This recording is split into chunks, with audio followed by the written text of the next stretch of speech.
Howdy, Space Rangers, Captain Phoenix here.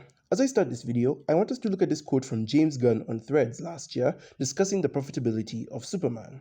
It reads, at James Gunn, people online keep saying that Superman needs to make 650 million to break even and be a success.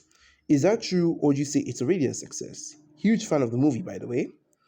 James himself replies, absolutely false. Anyone saying that doesn't have an understanding of the film business, and we would be morons, not saying that word, to make a first in a franchise film that would need to make that much to be profitable.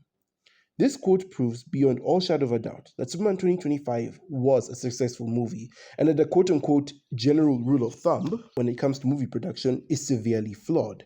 You see, people on the internet have this misconception that production cost and marketing cost are the exact same thing, or at the very least, a certain amount of money is poured into both things at once. That is not true. Production cost only covers what it took to make the movie. So when a movie is released in cinemas, the movie only seeks to make back how much it took to make the movie. Marketing cost, on the other hand, goes out of it, is meant to market the movie and of course make back how much they spent on marketing the movie.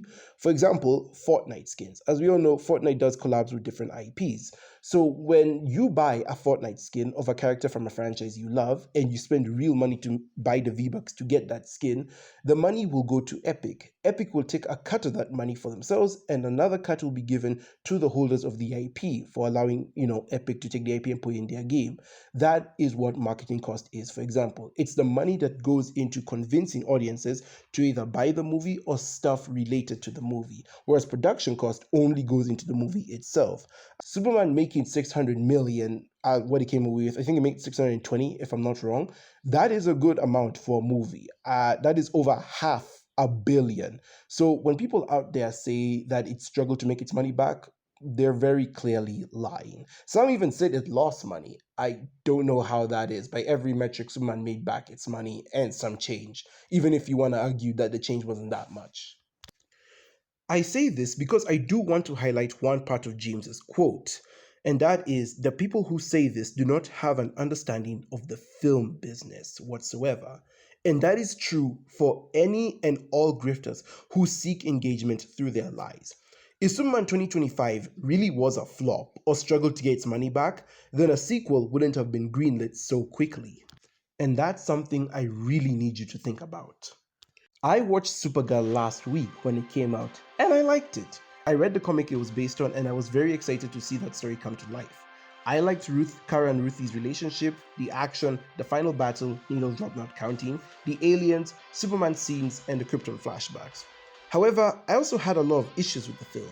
I absolutely hated the lack of color and style the film presented, especially given the comic it's adapting. Lobo, while fun, was completely unnecessary in the movie. Prem's design sucks. He looks like a Guardians of the Galaxy villain henchman. I didn't like that Supergirl wearing her suit was written as a Surf Dracula, despite her being an already established hero in this universe, and I didn't like the exclusion of the dinosaurs from the Green Sun planet. Overall, I thought the movie was a fun time, but a poor adaptation of the comic. It doesn't really offer anything new that you wouldn't find in other movies, but I do think that it's a good addition to the DCU. I give it a 7 out of 10 that's leaning more towards a 6, so if I believed in decimals, I'd give it like a 6.5. With all that said, this isn't the last time I'm going to be talking about the movie. I would like to make a video comparing the differences between the movie and the comic when the movie comes out in digital, similar to how I did my Rings of Power series where I compared the book to the show. And I want to do that again for Supergirl, where I can now go more in depth with my thoughts, so stay tuned for that in the future. Now, why did I sneak in a review for the movie in this video? Well, it's because I wanted you guys to know my thoughts and where I stand on the movie and the drama before I debunk misinformation spread about it. You see, Supergirl has been the center of movie discourse for the last half year since the trailer came out, and ever since the movie got early screenings, people have been jumping to extreme conclusions, and some are even straight up lying about it. One of these assumptions that people have jumped to is that Supergirl has flopped. Now yes, it is true that Supergirl is currently underperforming at the box office, but immediately calling it a box office bomb or flop is being disingenuous as we are only in week 2 of the movie's release. We do not know what the final number will say. There have been movies that opened up to low numbers before, but were able to find their stride later on. Most notably, Pixar's Elemental, which opened up to low numbers first, but later found its audience in places like Korea, and the movie's prolonged stay in theaters eventually garnered it some profit.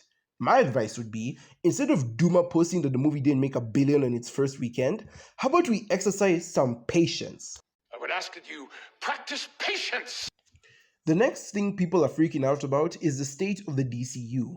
A lot of people are worried that because of Supergirl's relatively low reception, James Gunn might be fired, the DCU might come to an early end, the artistic projects won't be valued anymore, and we won't get any more female-led projects.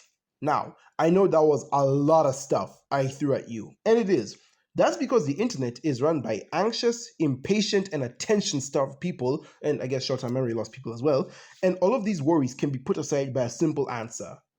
No, no, the DCU is not in trouble. And no, James Gunn is not getting fired over one movie. I don't even know why people are bringing him up. He didn't direct or write this movie. He's only listed as a producer because he's the studio head.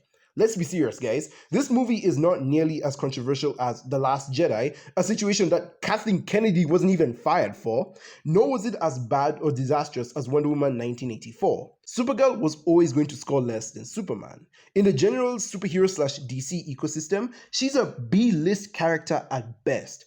I bet you there's some people out there who think she's Superman's girlfriend simply because of the name. That's not to say that DC made a movie to intentionally flop, but it's pretty obvious, judging by the lower budget, that she was not projected to rake in as much money. My guess is that she's projected to get Thunderbolt's numbers, somewhere around the $400 million range on the high end. This is all to say that Supergirl was never meant to determine the future of the DCU. The movie was an artistic product first, and, in James Gunn's own words, he greenlighted it because he liked the script. That's the bare minimum to gain a film made at DC right now. It's why Supergirl and Clayface were greenlit. Very different. One of the things that's very important for me in all of these movies and TV series is that the director's vision and the vision of the writers and all of the creators is unique. It's something special. Storytelling is always king. That's all that matters to us. And I want to be true to those stories. I want to be true to you guys and really give you something different than you've ever seen before. Now, yes, I do know the irony in him saying that, considering that the mass reception to Supergirl are mainly that it is copying James Gunn films, or for at the very least, it's copying the look and feel of James Gunn films, and it feels very much like an MCU movie. So I understand that's probably not the best thing I'm saying, but not the best example I could reach to, or at the very least, the best clip I could use in this moment. But what I'm saying is, James Gunn said that the movies he's greenlighting at this point in time are greenlit from a place of passion. They're passionate people who wrote the scripts and are behind them, and of course, he wants to let those movies come out first. If a script is made and he likes to look at the script and, it's something he didn't have anything to do with, he will greenlight it. So yes, even though, again, I do know that a lot of the reviews of Supergirl go against what he said here, his practicing greenlighting Supergirl simply because it was a script the director and the writer were passionate about is still very much in line with his business plan. And I don't get why people are acting like Supergirl was meant to be like the Avengers of the DCU. Again, this is only movie 2 in year 2 of this universe. And do you want to know another reason why I say the DCU isn't in trouble? It's because we're still getting projects from it. Projects that will more or less have motion. Next month, we're getting Lanterns. This will be the first live-action Green Lantern project in 15 years, and it will feature fan favorites such as Hal Jordan and Jon Stewart. It's gonna get views. Later in the year, we're getting Clayface, a relatively low-budget horror film. This one is almost guaranteed to make money as A, this has been a really good year for horror movies, judging from the success of projects like Backrooms, Obsession, and Iron Lung, and B, with it being low budget and based on a character not as popular as the others, there wouldn't be as much riding on its success. And honestly, part of me is excited for Clayface to come out as it is going to be an R-rated horror movie. That's about as far from a typical James Gunn movie as you can get. For one, not only was the last James Gunn directed horror movie like 20 years ago, Slither came out 20 years ago, but on top of that, was that older? I think, no, Slither was 16 years ago. Yeah, Slither came out like 20 years ago. So not only is this have nothing to do with the last James Gunn horror movie that he directed. But Clayface is also more or less inspired slash based on 2 episodes of the 90s Batman animated show. And again, it's being directed, written by people who are not James Gunn. So even if you want to say, oh, Supergirl, felt very much like a James Gunn film, it was inspired by his stuff, that's why he greenlighted it. I really want to see you try and make that same argument for Clayface. I really dare you to try and do that. And of course, next year, we're getting Man of Tomorrow, the sequel to Superman, which is obviously going to make money. The DCU, from the looks of it, is going to be fine. Supergirl, at worst, is just a bump in the road, and that's only speaking financially. Quality-wise, as said earlier, I think it's a decent movie. It really is baffling to me that people are saying that the superhero genre is dead when we got all these projects coming up. Like, one of the reasons people predicted Supergirl would flop was because its release date was so bad, coming out in between Toy Story 5 and Minions and a month before Spider-Man, a movie that is guaranteed not to fail. And yes, while it does suck that Supergirl might be the only female-led movie to not do well, I don't think this will be the last time we see a female superhero dominate the silver screen. It's definitely going to take a while now, but I wouldn't say anything is final. Like, come on, we're still gonna get a Wonder Woman movie. It would be insane if we don't. Speaking of women, let's talk about the sexist pricks in the community. There are certain people out there who pretend that they do want and like female superhero movies, and it's only Hollywood that treats them badly. Go drink. But there are some others who just go full mask off. The thing about this image that pisses me off the most is that it clearly cherry-picked female superhero movies and threw them up here with no rhyme or reason at all. I could just as easily find my own superhero movies with dominant women casts that were received well. Like, it's funny to me how he picked Wonder Woman 2, but not Wonder Woman 1. Gee, I wonder why. Maybe it's because both critics and audiences love that movie. Or Captain Marvel. And I know what one of you is going to say. Look at the audience score. Well, that Twitter nut job didn't include the audience score. He only included the critic scores. And what is this here, huh? Or hell, what about Black Widow? A movie that's been said time and time again to be an unnecessary prequel. Look how much everyone freaking loved this movie.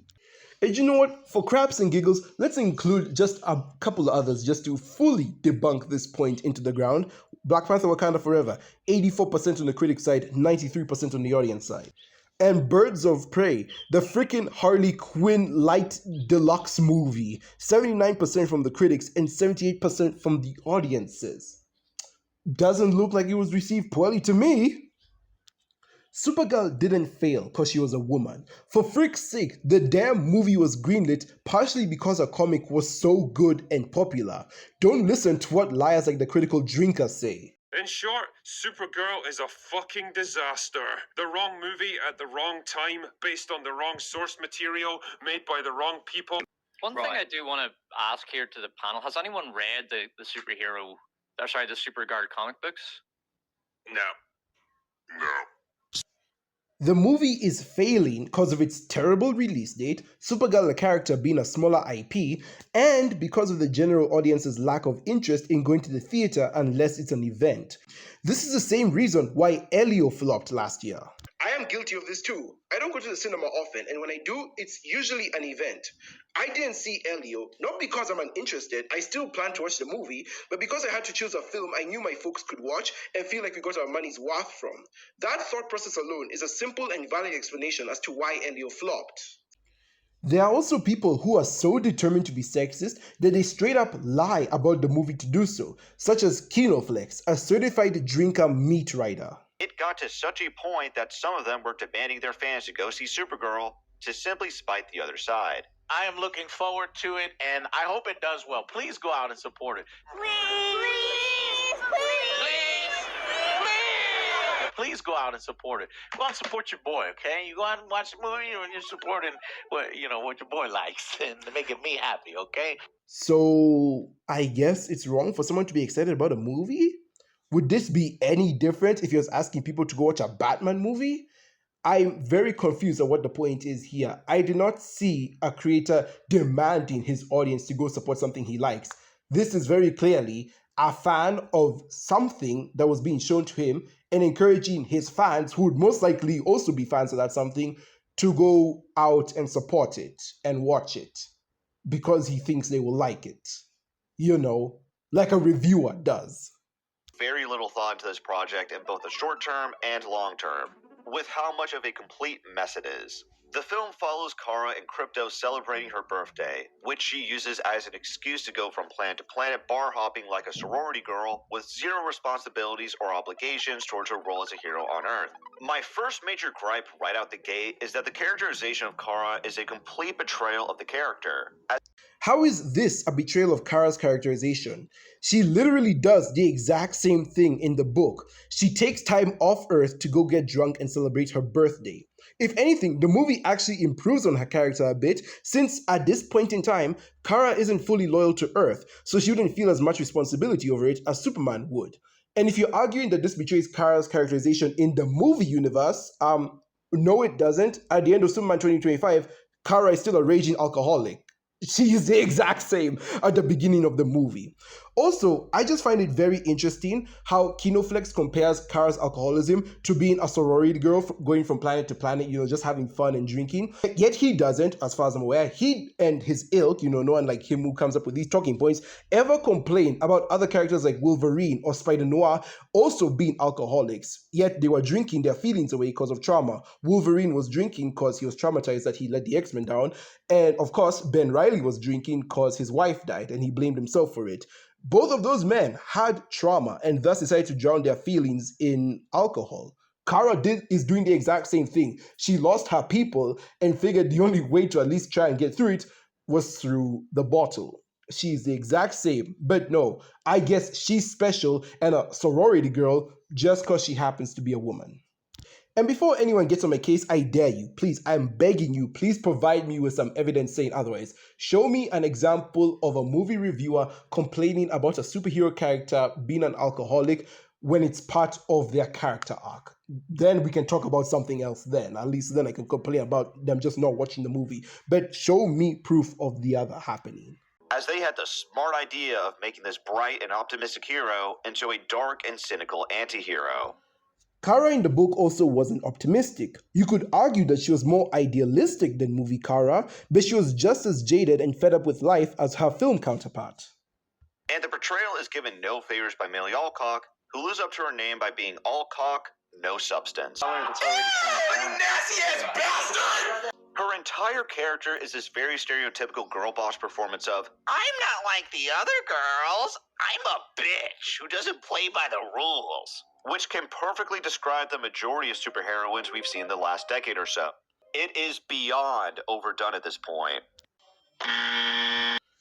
This image is just so bad. I want to take a bit of time just to debunk every little part of, not every little part, but just a good chunk of this image, because most of the examples he presented here are just false. And it's almost as if he's relying on you not to fact check him to prove him wrong, because it does appear on the screen for like a few seconds and then it's gone. Like, if we're going to go with his argument that these girls are like saying, oh, I'm a girl boss, I'm not like the other girls, I don't play by the rules, I feel like there are some we can knock out of the park pretty quickly. For one, we have Kate Bishop, who, I don't know if you know this, but her role model, the number one person she looks up to and aspires to be, is a guy. She looks up to Hawkeye, and she learns from him, and is basically obsessed with him.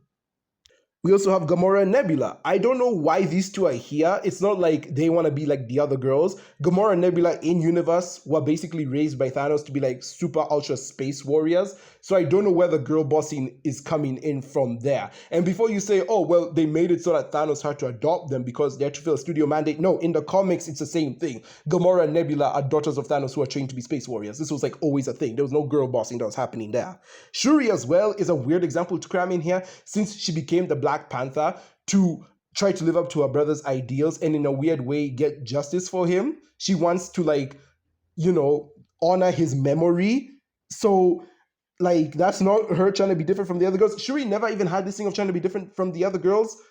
I don't know where that came from. Same with Monica. I don't see where that comes from. Monica's character is supposed to be like very compassionate. She's very compassionate to everyone she meets. And it's why she was able to like get good friends with Wanda in WandaVision. And of course, Miss Marvel and Captain Marvel in the Marvels. And even before that, she was working with Nick Fury There was no girl bossing that was going on with her. And she's very much a rule player. She very much plays by the rules. That's like her character. Hela is a villain, and she's a villain. So yeah, I don't know how you'd expect her to play by the rules. I also don't remember much girl bossing from her. Again, she's a villain. Claire, I don't even know why Claire is on this list. Claire literally appeared in the post-credit scene of Doctor Strange 2. And we haven't seen her character since. We don't know how she's going to be characterized. We know crap about her. Why the frick is she even on this list? And don't even get me started on Wanda.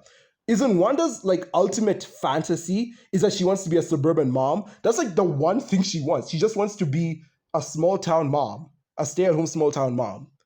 That is as traditional as you can get. How the frick is she even on this list?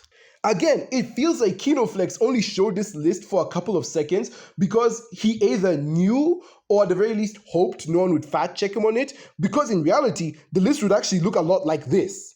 The ones with the X's should not be here at all. I haven't seen Agatha, so I cannot comment on Agatha. But all the other women he's talked about, yeah, I could see where he's coming from with his complaint.